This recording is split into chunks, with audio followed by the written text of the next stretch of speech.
Movie start होती है। Movie के स्टार्ट में हमें एक आदमी सपाला को दिखाया जाता है। यहाँ पर एरा हमें 1900 का दिखाया गया है। उस जमाने में स्लेड्स पर सफर करना बहुत ही नॉर्मल था। चीजों को एक जगह से दूसरी जगह पर ले जाने के लिए स्लेड्स राइड का यूज किया जाता था और इस राइड के लिए खास किस्म के डॉग्स को यूज किया जाता था। सपाला भी एक स्लेड राइडर था और उसके पास बहुत ही अच्छी किस्म की नस्ल के डॉग्स थे जो कि उसके सफर और उसके काम को बहुत ही ज्यादा इजी बनाते थे। एक दिन सपाला के पास एक नए पपी की बर्थ होती है। ये साइबेरियन हस्क का पपी था और ये डॉग काफी ज्यादा कमजोर होते हैं। सपाला का ये ख्याल था कि ये डॉग उसके किसी भी काम का नहीं है क्योंकि ये इस डॉग को बाकी डॉग्स के साथ स्लेड राइड पर लेकर नहीं जा सकता था। इसीलिए सपाला चाहता था कि वो इस डॉग को किसी और को दे दे, मगर सपाला की वाइफ ऐसा बिल्कुल भी नहीं चाहती थी क्योंकि वो सभी डॉग्स को अपने बच्चों की तरह रखती थी। सपाला की वाइफ इस डॉग का नाम टोगो रखती है और कहती है कि टोगो मुझे अपने बच्चों की तरह प्यारा है। ये सभी डॉग्स मेरे दिल के बहुत ज्यादा करीब हैं और मैं इनमें से किसी को भी अपने से दूर नहीं करना चाहती। हमें टोगो को एक मौका देना चाहिए। वैसे भी अभी ये बहुत छोटा है, हमें इतनी जल्दी इसके बारे में कोई भी कंक्लूजन नहीं निकालना चाहिए। अब सपाला ऐसा चाहता तो नहीं था मगर फिर भी वो अपनी वाइफ की बात को मानता है। अब जैसे जैसे वक्त गुजर रहा था टोगो बड़ा हो रहा था,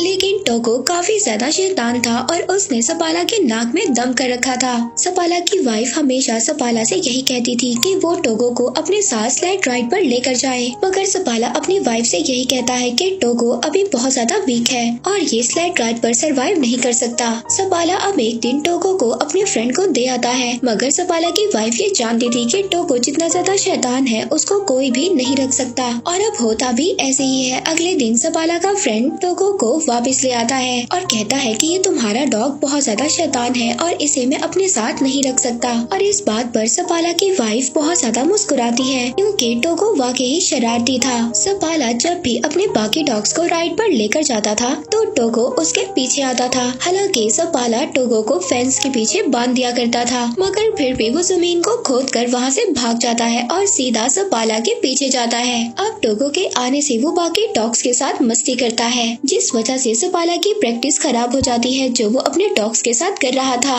एक दिन वो पानी में भी गिर जाता है। सपाला उसकी शरारतों से तंग आ गया था, इसलिए अब वो टोगो को रूम में बंद कर देता है, मगर टोगो वहाँ से भी किसी तरह से बाहर निकल आता है। अब एक दिन सपाला अपनी एक फीमेल फ्रेंड को कन्विंस करता है कि वो टोगो को अपने पास रख ले। सपाला की फ्रेंड बहुत ज्यादा स्ट्रिक्ट थी, वो ये कहती है कि टोगो को रूम में ही रहना होगा। खैर सपाला को इस बात से अब कोई भी मसला नहीं था। वो अपनी फ्रेंड के पास टोगो को छोड़कर वहाँ से चला जाता है, मगर उनके जाने के थोड़ी ही देर बाद टोगो वहाँ पर विंडो का शीशा तोड़ता है और बाहर आ जाता है और सीधा दोबारा से सपाला के पास आ जाता है। सपाला टोगो को देखकर बहुत ज्यादा परेशान हो जाता है। वो नोटिस करता है कि टोगो के हाथ भी जख्मी हो चुके हैं और उनसे खून निकल रहा है, इसीलिए अब वो टोगो को घर तक ले जाने के लिए स्लेड पर बिठाता है, मगर टोगो स्लेड पर नहीं बैठना चाहता था। वो बाकी डॉग्स के साथ भागना चाहता था। अब इतनी ज्यादा कोशिश करने के बाद भी जब टोगो स्लेड पर नहीं बैठता तो सपाला उसको बाकी डॉग्स के साथ बांध देता है। अब कुछ दूर जाने के बाद सपाला ये नोटिस करता है कि टोगो काफी ज्यादा एनर्जेटिक है और वो बाकी डॉग्स के निस्बत बहुत ज्यादा स्पीड से भागता है और अब इसीलिए सपाला टोगो को सबसे आगे बांध देता है। टोगो अपनी स्पीड से बहुत ही जल्दी सबको घर पहुंचा देता है। सपाला टोगो को देखकर बहुत ज्यादा खुश होता है और हैरान भी। वो आकर अपनी वाइफ को बताता है कि टोगो कितना स्पीड में भागा। वो अपनी वाइफ को ये भी बताता है कि ये एक लीड डॉग है। वो टोगो को देखकर बहुत ज्यादा खुश हो रहा था।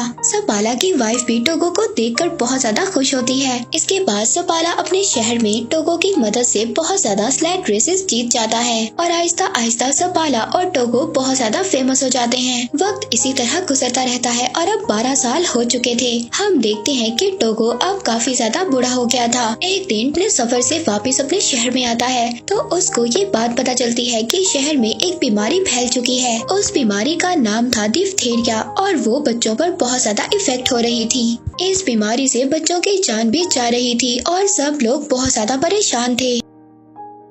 अब मेयर वहाँ पर एक मीटिंग बुलाता है जिसमें सपाला भी जाता है। मेयर बताता है कि इस बीमारी का एक एंटीडोट भी है जो यहाँ से 600 किलोमीटर दूर नेवाडा में है, लेकिन वहाँ पर जाना बहुत ज्यादा खतरनाक है क्योंकि एक बहुत बड़ा तूफान आने वाला है। मेयर वहाँ पर सपाला से भी मौसम के बारे में पूछता है तो सपाला उसको जवाब देता है कि जब मैं वापस आ रहा था तो मौसम को देखकर डॉग्स भी घबरा रहे थे और टोगो भी बहुत ज्यादा घबरा रहा था। टोगो ने काफी साल बाद कुछ ऐसा किया है और अगर वो मौसम से घबरा रहा था तो हमें भी घबराना चाहिए। इसके बाद सपाला वहाँ से चला जाता है। सपाला जब बाहर आता है तो एक डॉक्टर उससे लिफ्ट मांगता है। अब सपाला उसको अपनी स्लेड पर हॉस्पिटल छोड़ देता है। हॉस्पिटल में जाकर सपाला देखता है कि सब बच्चे बहुत ज्यादा बीमार हैं और अगर मेडिसिन ना लाई गई तो बच्चों की जान को भी नुकसान हो सकता है। अब ये सब देखकर सपाला सोच में पड़ जाता है। वो घर आकर अपनी वाइफ से कहता है कि मैं दवा लेने जरूर जाऊंगा। वो कहता है टोगो को भी मैं अपने साथ ले जाऊंगा। तब सपाला की वाइफ उससे कहती है कि टोगो अब 12 साल का हो चुका है और तुमने खुद ही कहा था कि टोगो अब इतना ज्यादा स्ट्रॉन्ग नहीं है और अब तो मौसम भी बहुत ज्यादा खराब है और मैं नहीं चाहती कि तुम उसकी मौत का रीजन बनो और तुम अपनी सारी जिंदगी इसी बात पर गुजार दो कि तुम्हारी वजह से टोगो मर गया। मगर सपाला तो टोगो के बगैर जाना ही नहीं चाहता था। वो अगली सुबह टोगो को लेकर अपनी वाइफ को गुड बाय बोलकर चला जाता है। अब जैसे जैसे सपाला और उसके डॉग्स आगे बढ़ रहे थे तूफान भी आगे बढ़ रहा था और हवा इतनी ज्यादा तेज थी सपाला को कुछ भी नजर नहीं आ रहा था। टोगो सबसे आगे था और सपाला अपने डॉग्स को आगे बढ़ने के लिए बोल रहा होता है क्योंकि इन्हें नेवाडा से मेडिसिन लेकर बहुत जल्दी वापस आना था। सपाला अपने डॉग्स के साथ बहुत ही गहरी ढलवान पर होता है। तभी टोगो वहाँ पर रुक जाता है लेकिन सपाला को कुछ भी समझ नहीं आ रहा था। सपाला जब आगे देखता है तो एक बहुत ही बड़ी खाई होती है। टोगो ने इस भयानक तूफान में भी उस गहरी खाई को देख लिया था और इसीलिए वो रुक गया था जिसकी वजह से सपाला और उसके बाकी डॉग्स की जान बच गई थी। तभी सपाला देखता है कि टोगो के पाँव में बहुत गहरी चोट लगी थी और उससे खून भी आ रहा था। अब पूरा दिन सफर करने के बाद सपाला और उसके बाकी डॉग्स एक आउटपोस्ट पर पहुंचते हैं। उस आउटपोस्ट पर एक लेडी डॉक्टर होती है। वो सपाला को बताती है कि टोगो अब 12 साल का हो चुका है और ये काफी ज्यादा वीक हो चुका है और इतना बड़ा सफर टोगो के लिए अच्छा नहीं है। मगर फिर भी अगले दिन सपाला और उसका लीडिंग डॉग टोगो आगे बढ़ते हैं। वहीं पर दूसरी तरफ हॉस्पिटल में बच्चों की हालत बहुत ज्यादा खराब हो रही थी। इधर सपाला अपने डॉग्स के साथ आगे बढ़ रहा था। वो शॉर्टकट्स ले रहा था ताकि वो जल्दी से अपने पॉइंट पर पहुंच सके। अब जब वो आगे देखता है तो आगे एक बहुत ही खतरनाक जमी हुई झील थी और दूसरी तरफ से खतरनाक तूफान भी उनकी तरफ बढ़ रहा था। मगर सपाला यहाँ पर डरता नहीं है। वो अपने डॉग से कहता है कि आगे बढ़ो इस बर्फीली झील से जो उनके कदमों से भी हिल रही थी। सपाला के डॉग्स बहुत तेजी से आगे बढ़ रहे थे और वो किसी तरह उस झील को पार कर लेते हैं। अब पूरा दिन सफर करने के बाद ये लोग एक और चेक पोस्ट पर पहुँचते हैं और वहाँ पर पहुँचकर आराम करते हैं। दूसरी तरफ अब देखते हैं कि सपाला की वाइफ मेयर के पास जाती है। वो बताती है कि नेवाडा से मेडिकेशन को भेज दिया गया है और वो रास्ते में ही सपाला को मिल जाएंगी। मगर सपाला तो शॉर्टकट से आगे बढ़ रहा है और अगर वो मेडिकेशन उसको ना मिली तो उसका सफर और भी ज्यादा बड़ा हो जाएगा। वहीं पर दूसरी तरफ हम सपाला को देखते हैं जो पूरा दिन सफर करने के बाद एक और चेक पोस्ट पर पहुंचता है। टोगो की हालत बहुत ज्यादा खराब हो गई थी। टोगो फिर भी आगे बढ़ना चाहता है। वो रुकना नहीं चाहता। वो लीड करना चाहता है और अब ऐसा ही होता है। सपाला अपने शॉर्टकट से जा रहा था और अगर उसको वो आदमी ना मिला जो नेवाडा से मेडिकेशन ला रहा था तो सपाला के लिए उसका सफर और भी ज्यादा मुश्किल हो जाएगा। अब सपाला यहाँ पर बहुत ज्यादा थक गया था। उसकी आंखें बंद हो रही थी मगर उसके डॉग्स बिजली की तरह आगे बढ़ रहे थे। हम देखते हैं एक आदमी है जो नेवाडा से आया था। उसके पास ही दवा थी।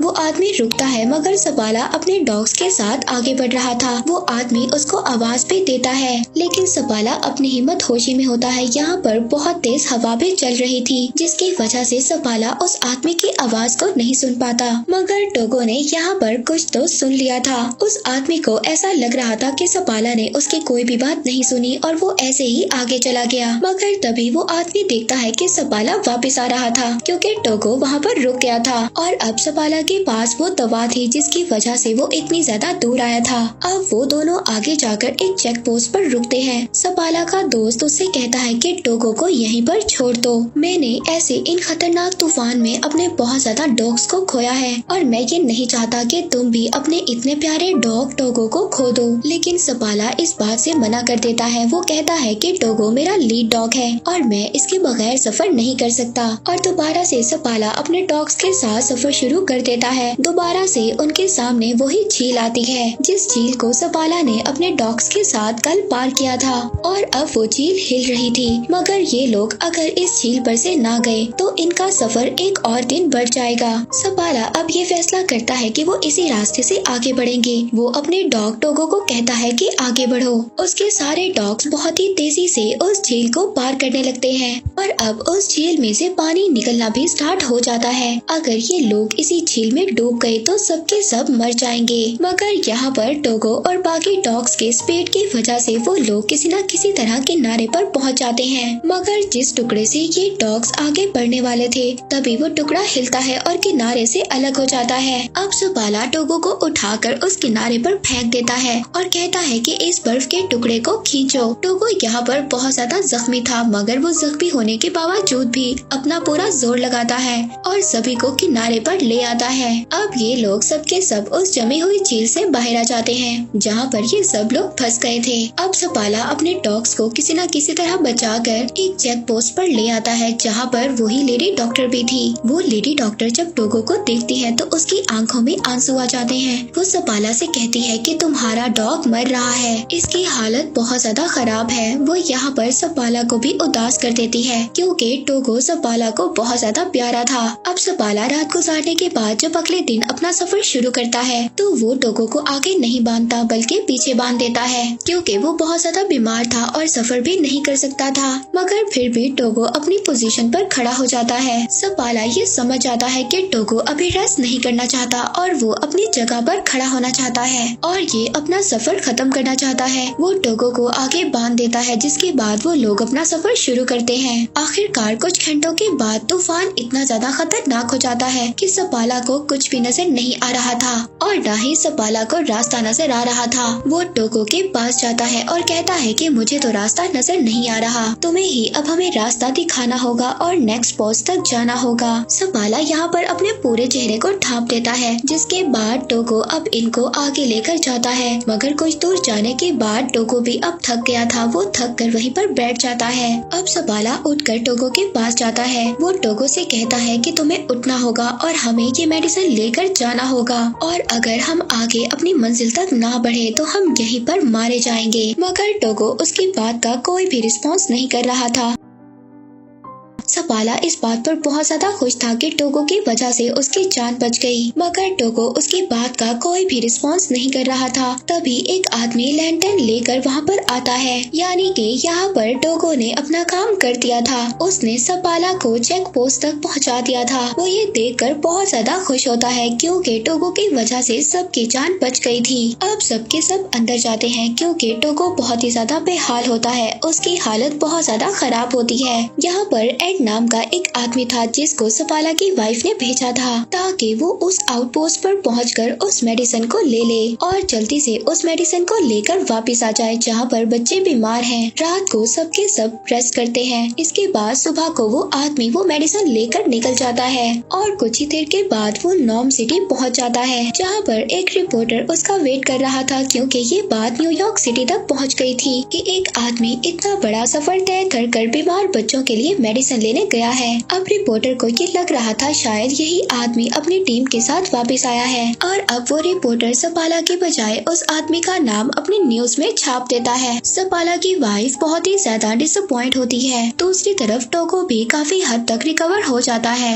अब सपाला अपने डॉग्स के साथ नॉर्म सिटी पहुंच जाता है। वहाँ पर सपाला और टोगो को थैंक्स बोलने के लिए बहुत सारे लोग आते हैं। यहाँ पर वो बच्चे भी आते हैं जो सपाला की वजह से ठीक हो गए थे। वहीं पर एक बच्ची भी आती आती है वो टोगो को देखती है और पूछती है कि क्या ये मरने वाला है। तो सपाला इसकी ये बात सुनकर अपने घर से बाहर चला जाता है। तब उसकी वाइफ उसके पीछे जाती है। वो अपनी वाइफ से कहता है कि टोगो की आज जो भी हालत है वो मेरी वजह से है। टोगो 12 साल का था और उसे मुझे अपने साथ लेकर नहीं जाना चाहिए था। लेकिन उसकी वाइफ उससे कहती है कि क्या टोगो के अलावा कोई और भी था जो ये काम कर पाता। सपाला यहाँ पर खामोश हो जाता है क्योंकि वो ये जानता था कि टोगो के अलावा कोई भी ये काम ना कर पाता। अब इसके बाद हम देखते हैं कि अगली सुबह सपाला दोबारा से अपने डॉग्स के साथ प्रैक्टिस पर जा रहा था। अब टोगो जब ये देखता है तो वो भी बाकी डॉग्स के साथ बाहर जाना चाहता था। वो घर में नहीं रुकना चाहता था। अब सपाला इस बात को समझ आता है कि वो स्लाइड्स को नहीं खींचना चाहता था बल्कि वो तो सपाला के साथ टाइम गुजारना चाहता था।